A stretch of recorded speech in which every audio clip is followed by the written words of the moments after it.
starting up a new channel this time around, and I'm really excited to start this journey at the time in my life that I'm in right now. I currently have a lot of free time and I'm just wanting to do something productive, so I thought I'd channel my energy into this new hobby. I also just really enjoy learning things, and I'm looking forward to things like the video editing and making thumbnails and that side of things, as well as making videos. Question 2 is, what are some fun and unique things you can bring to booktube? Honestly, I'm starting this channel just to have fun and to learn and see how it goes. I'm not really thinking of anything unique to bring.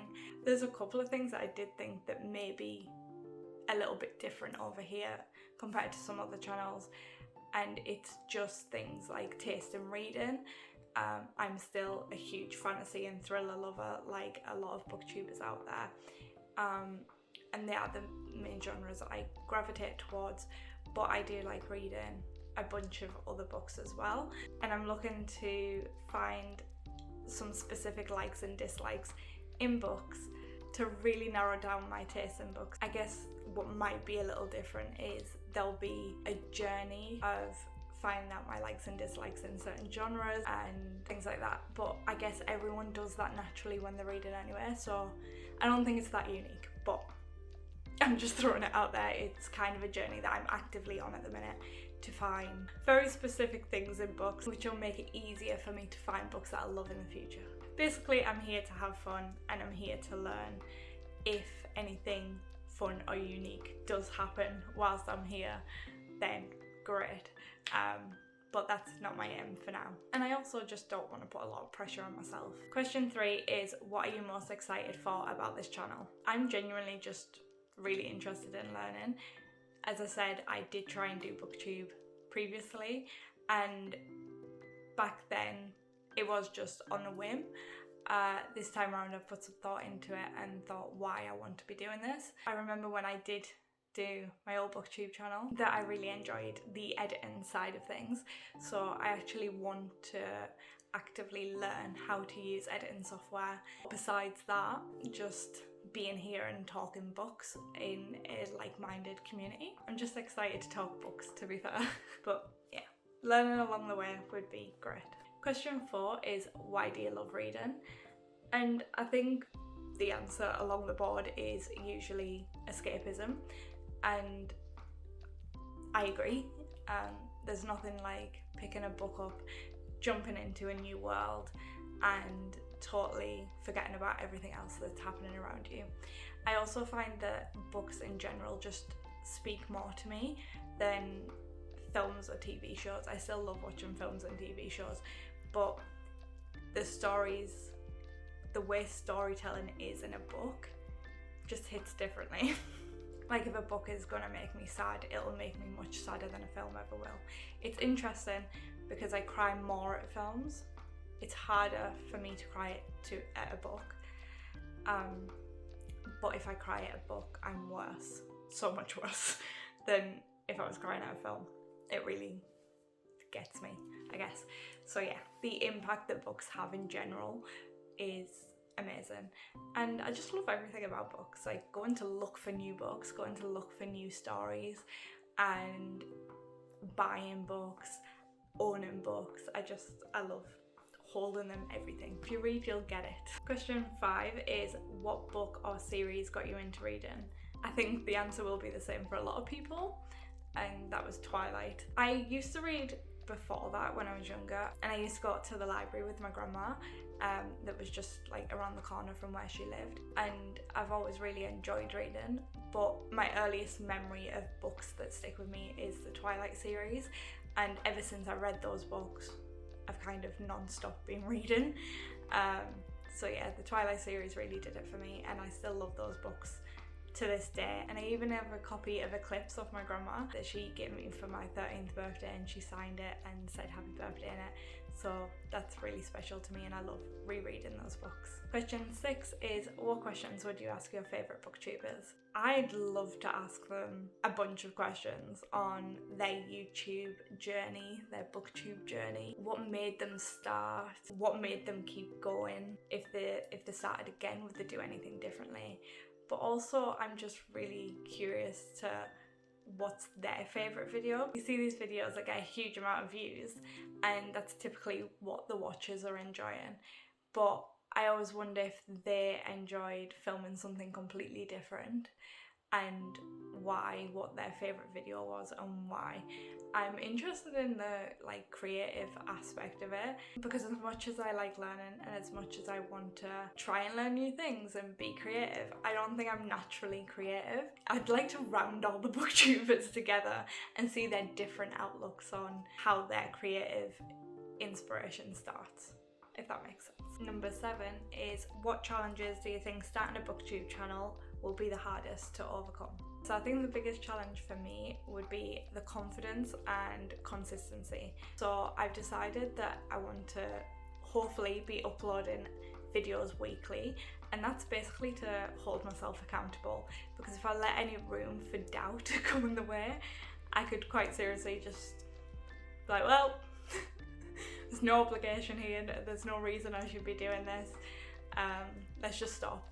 But it's something that I really want to do. I want to enjoy it. I know saying to myself that I should upload once a week might seem like pressure, but to me it's just basically to keep myself accountable, to keep trying, because that's all we can do here. I have doubts and I have those self-esteem knockbacks, but I want to fight them. Like, I'm not gonna let them get in the way.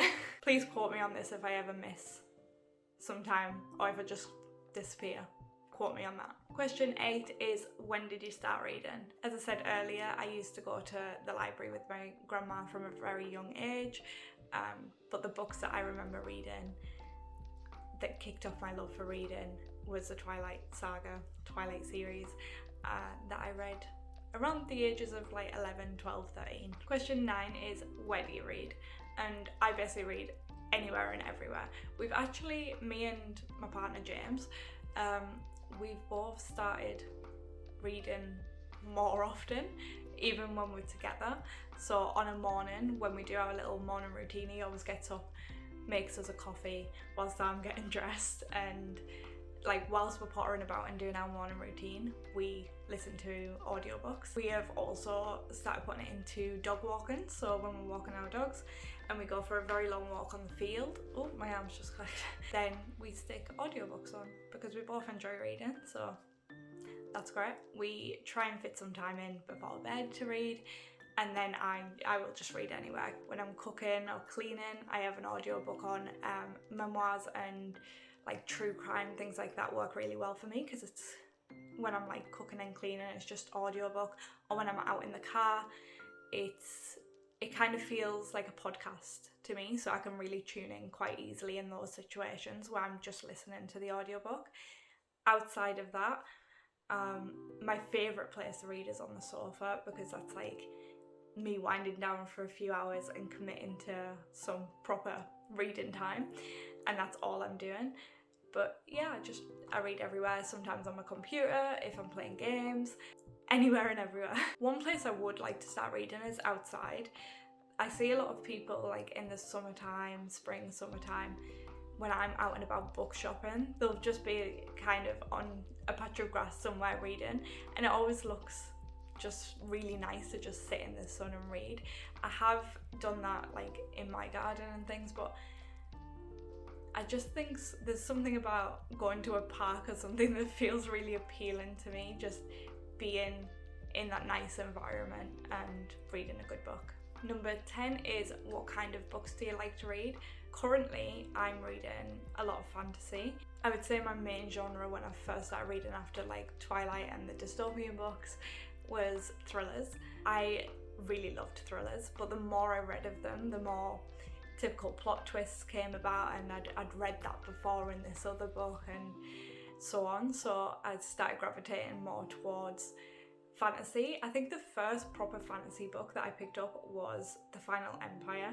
I could be wrong, but I think it was The Final Empire, which is the first in the Mistborn series by Brandon Sanderson, and I actually picked that up from the library, and I hadn't used the library in years, but I was so scared to just go out and buy a physical copy of it, because it was like high fantasy or epic fantasy, like proper adult fantasy, and it was one of the first that I was reading, and I fell in love instantly. So I've been reading fantasy since then. That's been a few years, and I have gravitated a little bit back to thrillers as well, but I'm just a bit more picky with what I pick up, and I'm looking to find like the specifics in thrillers that I really like and dislike, so I can pick up more that I do enjoy. I also love me some dark academia, and then the genres that I don't gravitate towards as much, like historical fiction and romances, but I am of the mind that there'll be a book that I love across the board, in most genres, in most age ranges, so I will give everything a go for the most part. One of my favourite books of all time is The Seven Husbands of Evelyn Hugo, and that is typically not something I would have picked up on my own. So I might end up really enjoying romance at some point, but I just need to find what romance works for me. Number 11 is, what does your book collection look like? So I'll show you that now. Okay, so I'll quickly take you through my bookshelves. On my top left hand side, on the first two shelves, are my two favourite thriller authors, Chris Carter and Karen Slaughter. There's usually another book in that gap at the top, but I won a competition that has my name on the cover of it, my full name, so we're going to leave that. There's hardcovers at the top, paperbacks on the second shelf. There's a lot of gaps because I need other editions of certain books to fill them out, basically. I will get around to that. Then on the third shelf down, we have the Jack Reacher series by Lee Child and Stephen King books on the right hand side. All them Stephen King books have been read apart from two, Under the Dome and Billy Summers. Any that I've disliked by him, I've got rid of. Then underneath, I have some dark academia and gothic horrors, kind of vibey books, and some thrillers that lead on to the right hand side. And then underneath that, we have some more thrillers. I believe it goes into historical fiction. There might be some contemporary there. Some books might be in the wrong place because I don't generally look at what the books are about, so they may need changing as I read them. But yeah, for now I just put them where I see fit. And then underneath I have my true crime stack and some classics. And then on the right hand side there's some autobiographies, biographies, memoirs, that kind of thing, and some non-fiction things down there. And then as we go up to my right hand side, we have my fantasy shelves for the most part. So the first two shelves have 2 copies of Game of Thrones. I actually really love A Game of Thrones, the first book. I'm currently rereading the rest of the series, and I don't know if I'm going to actually love the full series. I've never got around to finishing it, but now I'm like, am I just going to end up with A Game of Thrones, like the first book, and just get rid of the rest? I don't know. And I bought 2 copies of them, which hurts me, but we'll see. Hopefully it gets better.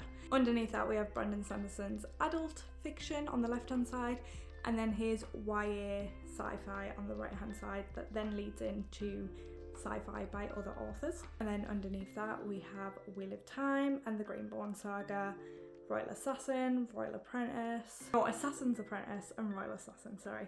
The Lives of Locke Lamora, Jonathan Strange and Mr. Norrell, a random fantasy series that I found in a charity shop that I had to pick up. It's the first 3 books. It's a bigger series than that. I won't pick up a full series of something if I've never tried it, or if I don't know if I like it, hence why I've only got like the first bit of Wheel of Time, because I've not read them all yet. I'm on the 3rd book and I'm really enjoying it, so once I've probably read like the 4th book, if I'm still really enjoying it, I'll buy the next few. And then from there, and we have Charmed at the end, which I have recently started reading. And then we have some more fantasy books. I'm on the 2nd book of Crescent City, House of Sky and Breath. I don't know how I'm feeling about this series. The first book I did really enjoy. I'm not sure if I want to carry on after the 2nd book. I'm just unsure at the minute. Yeah. And then down here we have my manga, which I've recently been getting into, and I've recently been really enjoying. So I need some more manga recommendations. And then we have my little vampire shelf, which looks like a Twilight shrine at the minute. But I love Twilight. And Dracul is just randomly there because it's a vampire book and it's a very good book. And then we have some contemporary and romances. Again, things might be in the wrong place. And the last two shelves are my unhaul shelves. So yeah, that's my setup. And then I thought I'd throw in my own little question at the end, and that is basically what's next. I've decided to add this question in at the end again to hold myself accountable. I'm aiming to upload a video sometime next week, which will be my best reads of 2023 and goals for 2024. And basically the videos that are going to come out in the next month or so are probably all going to be kind of 2023 recaps, because I want to look back on this stuff because I've only just started. I haven't been able to get those videos out yet, so that's what you've got to look forward to if you join me again next week. Hopefully you've enjoyed this video. Thanks for watching, and I'll see you next Friday, I hope. Bye.